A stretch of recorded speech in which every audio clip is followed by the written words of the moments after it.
Debit and credit. हर एक transaction के दो एस्पेक्ट्स होते हैं, एक डेबिट और दूसरा क्रेडिट। जब हम इन दोनों एस्पेक्ट्स को अकाउंटिंग बुक्स में रिकॉर्ड करते हैं तो उसे हम कहते हैं double entry system of book keeping या double entry system of accounting. जब कोई ट्रांजैक्शन किसी अकाउंट में डेबिट किया जाता है तो वही ट्रांजैक्शन किसी दूसरे अकाउंट में क्रेडिट भी किया जाता है। अब ये कैसे पता चलता है कि कौन से अकाउंट को डेबिट करना है, कौन से अकाउंट को क्रेडिट करना है, कब अकाउंट के डेबिट साइड में एंट्री करनी है, कब क्रेडिट साइड में एंट्री करनी है? तो इसको जानने और समझने के लिए डेबिट एंड क्रेडिट के रूल्स को समझना ज़रूरी है। Hello guys, I am Anupama and welcome to my channel encounter accountancy with Anupama. It's a one stop destination for learning and exploring accountancy. Guys, जैसे कि मैंने अभी आपको बताया कि डेबिट एंड क्रेडिट के रूल्स को समझना बहुत ज़रूरी है, तो आज का वीडियो जो है वो डेबिट एंड क्रेडिट के गोल्डन रूल्स के ऊपर ही बनाया है और साथ ही आपको एक आसान तरीका बताया है जिससे कि आप इन रूल्स को हमेशा के लिए याद रख सकें। तो चलिए आज का वीडियो शुरू करते हैं, लेकिन उससे पहले मैं अपना कैमरा ऑफ करना चाहूँगी क्योंकि मुझे फुल स्क्रीन चाहिए जिससे कि मैं आपको अपनी बात अच्छी तरह समझा सकूँ। तो गैस, डेबिट एंड क्रेडिट का रूल समझने से पहले ये जानना ज़रूरी है कि कितने तरह के अकाउंट्स होते हैं या अकाउंट्स के एलिमेंट्स किन्हें हम कहते हैं। अकाउंट्स के तीन मेन एलिमेंट्स होते हैं, असेट्स, कैपिटल और लायबिलिटीज़। जो भी ट्रांजैक्शन अकर होता है, जो भी लेन देन होता है, वो इन तीनों में से कम से कम दो जगह इफेक्ट करेगा। यानी या तो एक असेट को इंक्रीज करेगा और डिक्रीज करेगा दूसरी को, या कैपिटल और असेट्स को अफेक्ट करेगा, या लायबिलिटीज और असेट्स को अफेक्ट करेगा, या लायबिलिटीज और कैपिटल को अफेक्ट करेगा। यानी जो भी ट्रांजैक्शंस होंगे वो इस इक्वेशन में कहीं दो जगह रिफ्लेक्ट ज़रूर होंगे। यानी असेट्स में प्लस माइनस भी हो सकता है, कैपिटल में प्लस माइनस हो सकता है और कुछ भी हो सकता है, और ये इक्वेशन हमेशा जो है बैलेंस्ड ही रहेगी।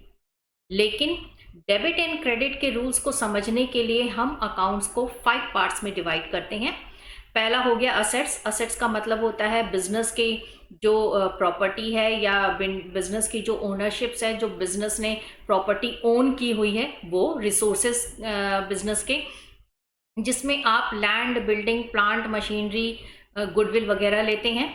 लायबिलिटीज में हो गया वो अमाउंट जो कि बिजनेस को आउटसाइडर्स को पे करने हैं, यानी the amount which is owed by the businessman या by the business towards the outsiders, जो हमें दूसरे लोगों को पे करना है, जैसे बैंक लोन हो गया या क्रेडिटर्स हो गए, ये सब। कैपिटल हो गया जो अमाउंट बिजनेसमैन बिजनेस में इंट्रोड्यूस कर रहा है उसको चलाने के लिए या शुरू करने के लिए। इनकम हो गया कि गुड्स बेचने से या सर्विसेज को प्रोवाइड करने से जो पैसा आता है उसे इनकम कहेंगे। इस इनकम को जनरेट करने के लिए जो भी खर्चे किए जाते हैं उसे हम एक्सपेंसेस कहेंगे। तो चलिए गाइस, हम rules of debit and credit समझते हैं, लेकिन उससे पहले एक देखते हैं कि अकाउंट का मतलब क्या है। अकाउंट की जब हम बात करते हैं तो अकाउंट का मतलब होता है लेजर अकाउंट। देखिए, जो भी हम अकाउंट बनाते हैं, हर एक हेड का अलग अकाउंट बनता है। हेड का मतलब ये है कि सपोज करिए आपने रेंट पे किया तो आप हर महीने रेंट पे करते हैं, तो जो भी पूरे साल में आपने रेंट पे किया उसको एक अकाउंट खोलते हैं, उसे नाम देते हैं रेंट अकाउंट, और जितना भी रेंट आपने पूरे साल में पे किया है वो उस अकाउंट में आप लिखते जाते हैं। उसी तरह से पूरे साल जो भी आपने सैलरी पे की तो सैलरी के लिए एक अलग अकाउंट बना दिया, सैलरी अकाउंट, और जितनी भी सैलरी आपने पे की है वो सैलरी में डाल दिया। ऐसा नहीं होता कि आप रेंट अकाउंट में सैलरी लिखेंगे, सैलरी का अलग अकाउंट बनेगा, रेंट का अलग होगा, वेजेस पे कर रहे हैं तो उसका अलग अकाउंट होगा, बैंक लोन लिया है तो उसका अलग अकाउंट होगा। अब जो ये लेजर अकाउंट है इसमें दो साइड्स होते हैं, एक होता है लेफ्ट और दूसरा होता है राइट।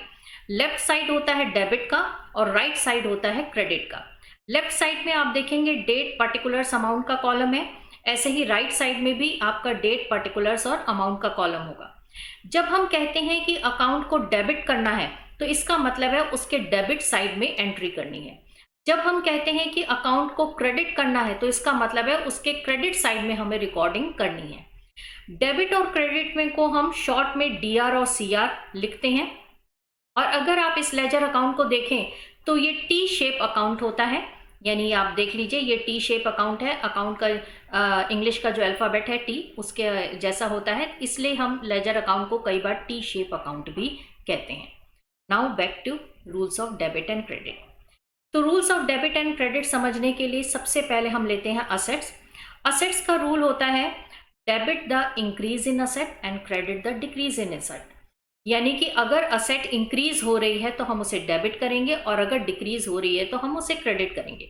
सपोज करिए कि हमने मशीनरी परचेज की, तो मशीनरी हमारे पास आई, बिजनेस में आई, तो मशीनरी इंक्रीज हो रही है तो हम उसके डेबिट साइड में एंट्री करेंगे। अगर हम फर्नीचर बेचते हैं तो हम फर्नीचर अकाउंट बनाएंगे और फर्नीचर के क्रेडिट साइड में एंट्री कर देंगे। नेक्स्ट है एक्सपेंसेस। एक्सपेंसेस के लिए भी वही रूल है, debit the increase and credit the decrease. यानी जब एक्सपेंसेस इनकर हो रहे हैं, जब खर्चे हो रहे हैं, तो हम उसको डेबिट साइड में लिखेंगे, यहाँ पर लिखेंगे। हमने रेंट पे किया तो रेंट अकाउंट खोलेंगे और डेबिट साइड में एंट्री कर देंगे। सैलरी हमने पे की तो सैलरी अकाउंट ओपन करेंगे, उसके डेबिट साइड में एंट्री कर देंगे। हमने वेजेस पे किया तो वेजेस के डेबिट साइड में एंट्री कर देंगे। और अगर एक्सपेंसेस डिक्रीज हो रहे हैं तो हम क्रेडिट साइड में एंट्री करेंगे। ऐसा भी हो सकता है ना कि कभी हमने ज़्यादा अमाउंट लिख दिया हो वेजेस का, तो हमें कम करना हो तो हम क्रेडिट साइड में एंट्री करेंगे। नेक्स्ट है ड्रॉइंग्स। देखिए ड्रॉइंग्स का मतलब होता है वो अमाउंट जो कि एक बिजनेसमैन बिजनेस से विड्रॉ करता है अपने पर्सनल यूज़ के लिए। जो बिजनेस का पैसा है वो बिजनेस में यूज़ होना चाहिए, लेकिन अगर प्रोप्राइटर अपने पर्सनल यूज़ के लिए विड्रॉ करता है तो उसे हम कहते हैं ड्रॉइंग्स। ड्रॉइंग्स का भी वही रूल है, debit the increase and credit the decrease. यानी जब वो पैसा विड्रॉ करेगा तो ड्रॉइंग्स अकाउंट ओपन करेंगे और उसके डेबिट साइड में एंट्री कर देंगे। और अगर हमने कभी गलती से ज़्यादा अमाउंट लिख दिया है ड्राइंग्स का तो हमें उसे रेक्टिफाई करने के लिए क्रेडिट साइड में एंट्री कर देंगे। तो हमने ये देखा कि असेट अगर इंक्रीज हो रही है तो डेबिट होगा, अगर डिक्रीज हो रही है तो हम क्रेडिट साइड में एंट्री करेंगे। सेम वैसे ही एक्सपेंसेस इंक्रीज हो रहे हैं तो डेबिट साइड में एंट्री होगी, डिक्रीज हो रहे हैं तो क्रेडिट साइड में एंट्री होगी। ड्रॉइंग्स जब इंक्रीज हो रहा है तो डेबिट साइड में और डिक्रीज हो रहा है तो क्रेडिट साइड में। नाउ अब हम चलते हैं लायबिलिटीज की तरफ। लायबिलिटीज के लिए जो रूल्स हैं वो चेंज हो जाते हैं। लायबिलिटीज के लिए रूल्स हैं debit the decrease and credit the increase. यानी अब लायबिलिटीज में अगर इंक्रीज हो रहा है तो उसे क्रेडिट करेंगे और अगर डिक्रीज हो रहा है तो हम उसे डेबिट करेंगे।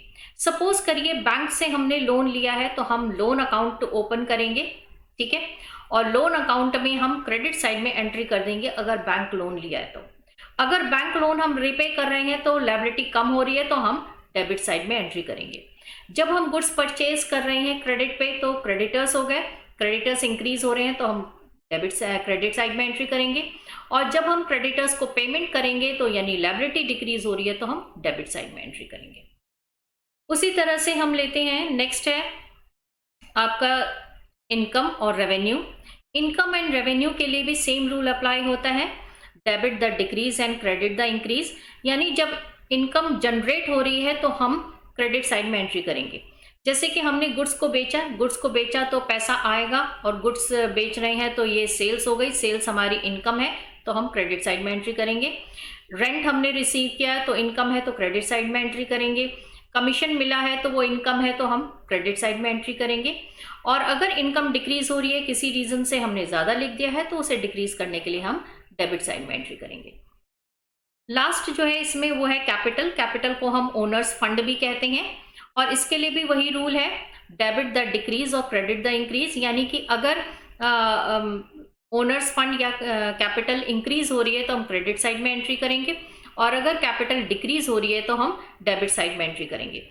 जैसे प्रोप्राइटर अगर पैसा लेके आता है बिजनेस में, एडिशनल कैपिटल लगा रहा है या इनिशियल कैपिटल भी लगा रहा है तो हम क्रेडिट साइड में एंट्री करेंगे, कैपिटल अकाउंट खोलेंगे, उसके क्रेडिट साइड में एंट्री करेंगे। और अगर उससे लगता है कभी कि ये हमने ज़्यादा अमाउंट इंट्रोड्यूस कर दिया, इतने की ज़रूरत नहीं है, तो वो विड्रॉ भी कर सकता है, तो ऐसे में डेबिट साइड में एंट्री करेंगे। तो कैपिटल के लिए भी वही रूल है, इंक्रीज हो रहा है तो क्रेडिट और डिक्रीज हो रहा है तो डेबिट। चलिए अब हम कुछ एग्जाम्पल्स लेते हैं डेबिट एंड क्रेडिट के रूल्स को क्लियरली समझने के लिए।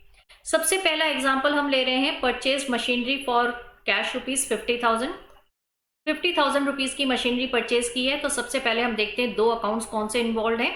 एक तो हो गया मशीनरी और दूसरा हो गया कैश।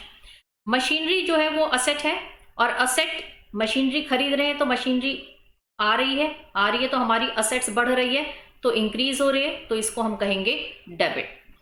दूसरी तरफ कैश जो है हम पे कर रहे हैं, तो कैश तो हमारे पास से जा रहा है, कैश है असेट, असेट डिक्रीज हो रही है, तो हम इसको करेंगे क्रेडिट। नेक्स्ट है रेंट पेड ₹40,000। देखिए रेंट हमने पे किया है 40,000 रुपए का। दो अकाउंट इन्वॉल्व है, एक तो हो गया रेंट जो कि है एक्सपेंस, और दूसरा हो गया कैश जो कि है असेट। एक्सपेंस का रूल है कि अगर इंक्रीज हो रहा है तो डेबिट करें, तो हम क्योंकि रेंट पे कर रहे हैं तो खर्चा हो रहा है, खर्चा हो रहा है तो वो इंक्रीज हो गया, तो हम रेंट को डेबिट में लिखेंगे, रेंट के डेबिट में लिखेंगे।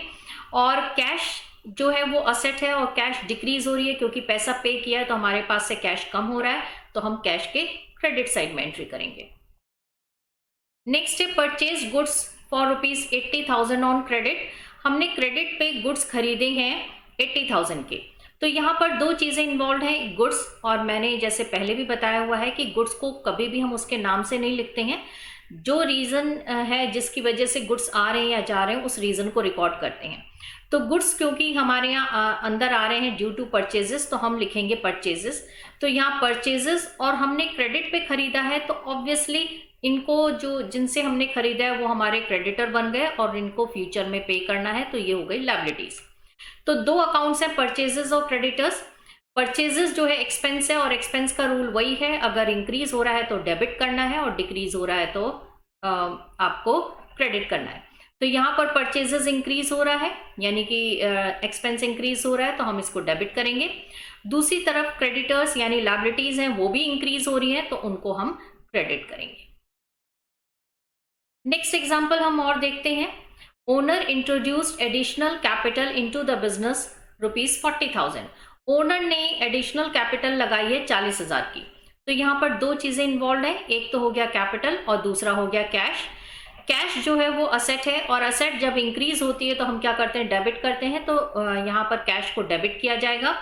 दूसरी तरफ कैपिटल है, कैपिटल का रूल है कि क्रेडिट द इंक्रीज और डेबिट द डिक्रीज। यहाँ पर कैपिटल और लगा रहे हैं तो इंक्रीज हो रही है, तो हम कैपिटल को क्रेडिट करेंगे। Next example is sold goods for cash ₹90,000। 90,000 rupees के गुड्स कैश में बेचे हैं। तो यहाँ पर दो चीजें इन्वॉल्व है, एक तो हो गया कैश और दूसरा हो गया सेल्स। तो कैश जो है वो असेट है, इंक्रीज हो रही है, तो हम कैश को डेबिट करेंगे। दूसरी तरफ जो सेल्स है वो इनकम है और ये इंक्रीज हो रहा है, तो हम इसको क्रेडिट करेंगे।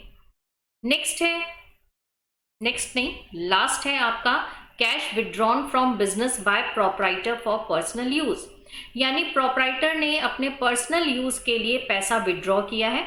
तो जो प्रोप्राइटर पर्सनल यूज के लिए विड्रॉ करता है उसे हम कहते हैं ड्रॉइंग्स। यहाँ पर ड्रॉइंग्स इंक्रीज हो रही हैं, तो हम उसको क्या करेंगे, डेबिट। और कैश जो है वो है असेट और कैश जा रहा है बिजनेस से, तो उसे हम कहेंगे क्रेडिट। तो इस तरह से हमने डेबिट और क्रेडिट के रूल्स देखे। अब इन रूल्स को याद रखने का एक आसान तरीका आपको बताती हूं। दो वर्ड्स याद रखिएगा, ड्रेड, क्रॉयल। ड्रेड में डीआर जो हो गया वो हो गया डेबिट, ई से हो गया एक्सपेंसेस, ए से हो गया असेट्स और डी से हो गया ड्रॉइंग्स। क्रॉयल में सीआर जो है वो हो गया आपका क्रेडिट, ओ हो गया ओनर्स फंड जिसे हम कैपिटल कहते हैं, आई हो गया इनकम और एल हो गया लायबिलिटीज। बस इतना याद रखिएगा कि ये जो ड्रेड क्रॉयल हमने याद रखा है एंकर, ये आपका इंक्रीज के लिए है, यानी ये जो हम रूल बता रहे हैं वो इंक्रीज का है। तो अगर मान लीजिए एक्सपेंसेस डिक्रीज हो रहे हैं तो आप ऑपोजिट कर देंगे, भाई इंक्रीज को हमें डेबिट करना है तो डिक्रीज को हम क्या करेंगे, क्रेडिट कर देंगे। उसी तरह से हमने डेबिट देखा है असेट्स का इंक्रीज के लिए, तो अगर डिक्रीज हो रही है तो हम ऑपोजिट करेंगे। सेम वैसे ही आप ओनर्स फंड देखिए, इंक्रीज हो रहा है तो हम क्रेडिट करते हैं, तो अगर डिक्रीज होगा तो हम डेबिट कर देंगे। तो आपको इतना याद रखना है कि ड्रेड क्रॉयल जो है हमने इंक्रीज के लिए देखा है, तो अगर अकाउंट में डिक्रीज हो रहा है तो उसका ऑपोजिट कर दिया जाएगा। ये एक आसान तरीका है आपको डेबिट एंड क्रेडिट रूल को याद रखने का। चलिए अब हम जल्दी से सम अप कर लेते हैं, और सम अप में हम लेते हैं कि देखिए असेट्स, एक्सपेंसेस और ड्रॉइंग्स के लिए डेबिट का मतलब होता है इंक्रीज और क्रेडिट का मतलब होता है डिक्रीज। उसी तरह से कैपिटल ओनर्स फंड, कैपिटल या ओनर्स फंड, इनकम या रेवेन्यू या और लायबिलिटीज के लिए क्रेडिट का मतलब होता है इंक्रीज और डेबिट का मतलब होता है डिक्रीज। तो गाइस ये था आज का वीडियो और मैंने कोशिश की है कि मैं आपको जो डेबिट एंड क्रेडिट के रूल्स हैं वो बहुत ही सिंपल वर्ड्स में बता सकूं। आई होप कि आपको ये वीडियो पसंद आया होगा, और अगर आपको ये वीडियो पसंद आया हो तो प्लीज़ लाइक ज़रूर करिएगा और मेरे चैनल को सब्सक्राइब ज़रूर करिएगा। अगर आप मेरे चैनल पर नए हैं तो बेल आइकन दबाना मत भूलिएगा। उससे होगा ये कि जब भी मैं कोई नया वीडियो अपलोड करूँगी तो आप तक इन्फॉर्मेशन पहुँच जाएगी। Thank you so much guys. Thank you for watching this video and stay tuned for the next video on real, personal and nominal accounts in detail। और उसमें भी हम देखेंगे कि डेबिट एंड क्रेडिट के क्या रूल्स हैं। आप लोग जो है मेरी वीडियो को ज़्यादा से ज़्यादा शेयर करिए, जिससे कि जो भी टारगेट ऑडियंस है यानी जिन लोगों को भी अकाउंट्स में प्रॉब्लम आ रही है या उन्हें बेसिक नॉलेज चाहिए उन तक मेरी वीडियो पहुंच सके। Thank you so much guys. Thank you for watching this video and bye bye. Take care and happy learning.